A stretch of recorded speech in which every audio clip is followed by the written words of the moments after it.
안녕하십니까. 거꾸로 투자는 쇼킹 부동산입니다. 수도권 아파트 가격 계속 하락하는 것은 분명합니다. 이제 대부분의 전문가들도 하락 부분을 강조를 하고 있죠.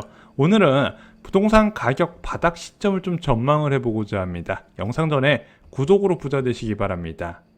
자, 요즘 언론 보도를 보면요, 내년 상반기까지 집값이 하락한다는 전망이 많이 있습니다. 자, 임병철 부동산 R114 리서치 팀장님과 백합수 건국대 교수님이 이런 주장을 대표적으로 많이 하고 계시죠. 자, 그 근거를 들어보면요, 일단 양도세 중과 한시적 배제 기간이 만료되는 5월까지 다주택자 매물이 많이 출현되기 때문에, 그것도 급한 매물이잖아요. 이것이 하락을 주도할 거라고 이야기를 하고 있는 부분이죠.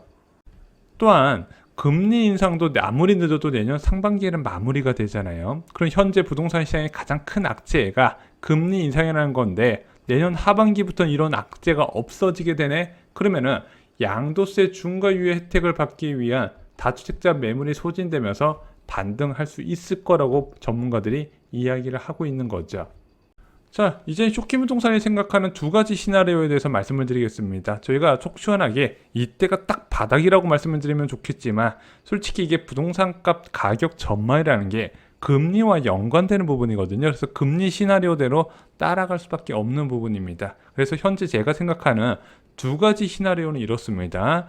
2023년 1분기가 바닥을 찍을 것이다. 아니다. 좀 더 하락을 해서 2024년 1분기가 바닥일 것이다. 그럼 오늘 영상은 집값 바닥 두 가지 시나리오에 대해서 좀 이유를 말씀을 드리면서 정리를 해나가고자 합니다. 자, 일단 집값 바닥을 이야기하기 전에 제가 늘 강조드렸던 게 있습니다. 만약 금리 상황이 동일하다면 아파트 가격은 일반적으로 매년 1분기가 가장 저렴하다 말씀을 드렸습니다. 신축 아파트 단지가 이 시기에 입주를 가장 많이 진행을 하고요.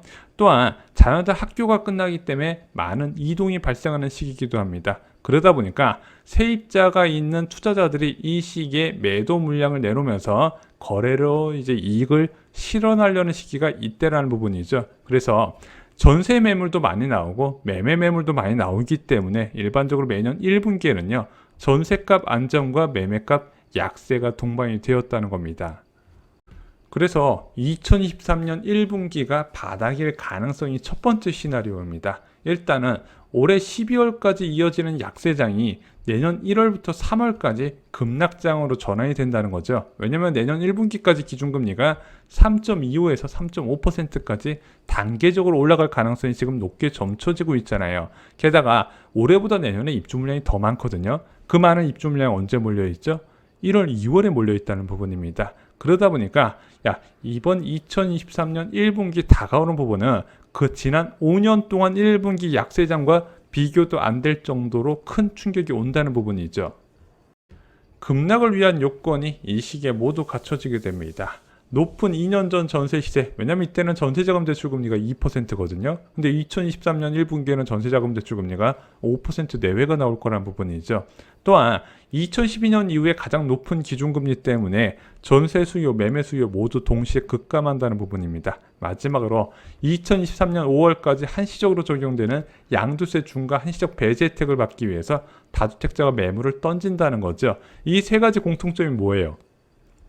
무조건 팔아야 되는 매도자가 넘치게 하는 역할을 하게 된다는 겁니다. 반면에 사는 사람들은요, 못 사는 거예요. 왜냐하면 전세 가격 하락되는 투자자들의 유입이 안 되고, 또한 대출 금리가 높아서 실소자가 유입이 안 되다 보니까 시세가 붕괴되는 모습이 이 시기에 나타난다는 거죠. 하지만 그 이후에는 어떻게 될까요? 1분기 단기 급락 이후에도 그거보다 더 낮은 하락세가 지속이 될까요? 좀 예를 들어 보겠습니다. 올해 1분기 수도권 아파트 가격이 2021년 대비 크게 하락을 했거든요.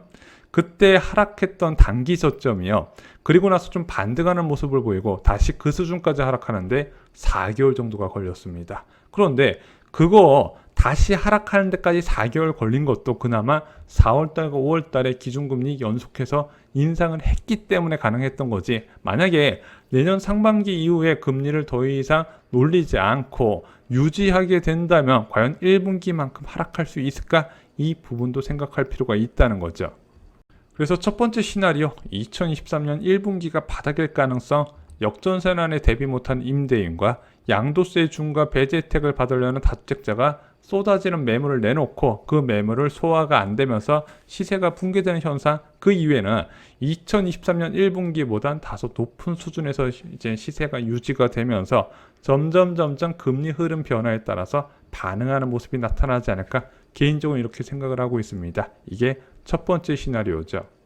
두 번째 시나리오는요, 2024년 1분기가 가장 바닥일 거라는 시나리오입니다. 일단 어제 물가지표가 발표되면서 이거 고물가가 생각보다 장기간 이어질 수 있겠구나, 그런 연준이 2023년 중에 금리 인하 가능성은 거의 금리 인하는 못할 것이다, 이렇게 예상이 가능한 거죠. 이 말의 반대말은 3%대의 굉장히 높은 수준의 금리가 장기간 유지될 수 있다는 뜻이죠. 자, 3%대의 기준금리, 그래, 예를 들어서 3.25%만 한번 잡아보겠습니다. 자, 3.25%면 예금금리가 4.3% 이상, 대출금리는 4.5% 이상 되겠죠. 전세자금 대출이나 주택담보대출금리 5% 중반이 나타난다는 겁니다. 그러면은 기준금리 0.5%대 시대에 만들어진 매매와 전세 가격은 붕괴가 불가피하다는 거예요. 그래서 이런 생각을 할 수가 있는 겁니다. 야, 저렇게 이례적으로 높은 금리가 1년간 유지된다면 과연 시장이 버틸 수 있을까? 금리가 더 오르지 않아서 이게 호재라고 보기보다는 저렇게 높은 금리가 유지되는 것 자체가 악재 중 악재 아니냐, 이렇게 생각할 수 있다는 거죠. 그리고 일본이나 미국이 부동산 버블이 붕괴될 때 특징을 볼 필요가 있거든요. 일본이나 미국 부동산 가격 버블 될 때 그 전에 급격한 금리 인상이 있었다는 건 다 아실 겁니다. 근데 금리 인상 하자마자 집값이 붕괴되지는 않았다는 거죠. 단기간 내에 금리가 치솟고 나서 1년 정도 시차를 두고 붕괴되는 모습이 나타났다는 거죠. 그래서 대한민국도 이례적인 높은 수준의 금리가 나타나게 되는데, 이게 단순하게 금리가 치솟자마자 바로 붕괴되는 것보다 어느 정도 시차를 두고 더 크게 붕괴되는 모습이 나타날 가능성이 있기 때문에 2023년부터 2024년에 더 큰 폭의 하락을 만들 것이다, 예상이 가능한 부분이라는 거죠. 자, 그리고 우리가 또 심리적인 요인도 생각해 볼 필요가 있어요. 현재 집값 하락 전망이 우세한 건 어떤 이유죠? 1년 동안 상승하지 못하고 꾸준히 하락했기 때문에요. 작년 9월부터 거래량 뚝 끊긴 상태에서 가격이 계속해서 빠지고 있죠. 그럼에도 불구하고 여전히 재상승에 대한 기대감이 남아있거든요. 그런데 이런 하락세 앞으로 1년 더 지속된다면 집값은 사람들이 어떻게 생각할까요? 아예 오른다는 생각 자체를 감히 하지 못하게 되겠죠. 그래서 저희가 삼성전자를 예로 많이 들거든요. 삼성전자도 보면 1년 6개월 동안 이상 하락하니까 사람들이 과거 고점에 대한 기대감 자체가 없어져 버려요. 과거에 6만원대까지 갔을 때 그 금액 갈 수 있을까? 그냥 7만원만 돼도 좋겠다, 이런 사람들 많이 있다는 부분이죠. 그래서 이런 심리적인 요인 때문에 2024년 1분기 입주장이 끝나면 그때부터는 이제 금리가 정상화가 될 거니까 그때 반등할 수 있을 것이다. 그럼 2024년 1분기가 가장 바닥으로 볼 수 있을 것이다, 이런 주장도 설득력이 있다는 겁니다.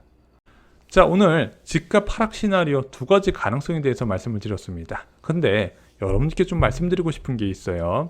자, 저희가 실거주 목적의 내 집 마련 내년부터 고민해 보시는 게 좋다고 말씀드렸습니다. 근데 실거주 목적의 주택 구입은요, 바닥을 잡는 과정이 아니거든요. 원래 내 집은요, 그냥 운명처럼 때가 되면 얻는 것처럼 자연스럽게 들어가는 부분입니다. 그럼 운명처럼 때가 되면 얻는 게 언제예요? 본인 임대차 계약 만기 시점에 내가 이사 갈 수 있는 여건이 될 때, 그때 매수를 추천드릴 수 있다는 부분이죠. 그 시기는 2023년부터 2024년 초 1분기까지라고 여러 차례 말씀을 드렸습니다. 그래도 나는 좀 싸게 사고 싶은데 쉽게 요약해 줄 수 없나요?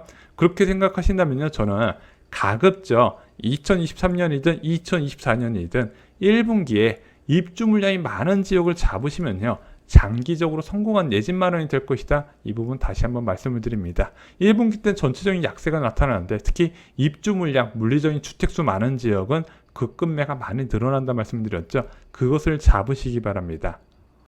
근데 난 내 집은 필요한데 이거 떨어지는지 무서워서 못 사겠는데, 그러면은 분양을 잡으시면 됩니다. 두 가지 선택안이 있어요, 무주택자한테. 자, 이런 급락 상황에서는 분양도 인기가 없어지게 되는데, 알짜 공급이 많이 있고요. 집값이 더 떨어진다 그래도 워낙 분양가가 저렴해서 안전한 분양 물량들이 꽤 앞으로 쏟아지게 됩니다. 이와 관련된 공급 정보와 당첨 꿀팁 저희가 쇼킹 부동산 투청약 각부에 총정리해 두었습니다. 여러분들 이럴 때 당첨이 될 수 있는 겁니다. 이상으로 영상 마치겠습니다. 좋아요, 구독, 공유 꼭 부탁드립니다. 감사합니다.